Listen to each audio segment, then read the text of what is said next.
The U.S. Department of Veterans Affairs says the number of veterans with post-traumatic stress disorder, or PTSD, has nearly tripled just in the past 10 years.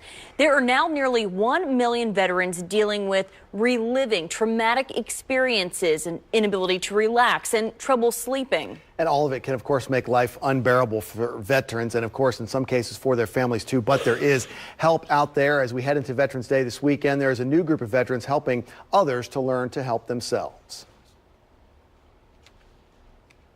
We have an American. December 1989, Operation Just Cause, the U.S. invasion of Panama to overthrow the dictator Manuel Noriega. Not nearly as large or long-lasting as later wars in Iraq and Afghanistan, but for Lamont Rankin, Panama was life-changing. Over 20-some years, it haunted me.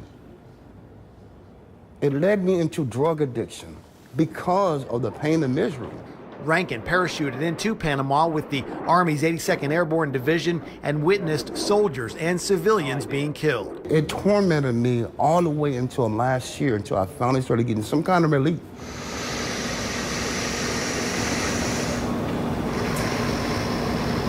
Now, another step toward relief at the Maryland Center for Veterans Education and Training in Baltimore. Allow that energy to come up to your legs and then up to your waist. Veterans learning about meditation from members of a new organization called Valors Mission. You bring home the battlefield, it's still in your body, you know?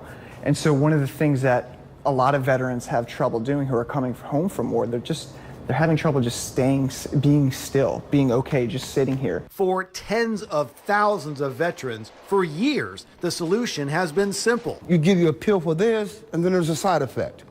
And then you got to take a pill for that. And then you got to take a pill for that, and for that, for that, for that. And then you look up, you got 30,000 pills. That's not doing you no good, because then what happens? You become a drug addict. Valors Mission is trying to change that approach. I believe there is this implicit promise made when you sign your name on that line.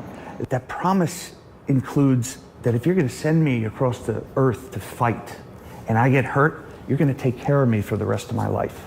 And you're going to ensure that my family is taken care of. The 10 founders of Valors Mission are all 100% disabled veterans. It adds a perspective that other organizations do not have, because we have gone through the same problems, the same emotional roller coaster as the veterans we are serving. Valors Mission will help veterans navigate the VA medical system and also be an advocate, helping them secure alternative treatments like yoga, acupuncture, and meditation. This is what's effective. This is what's, healing PTSD. This is what's going to get veterans to where they need to be.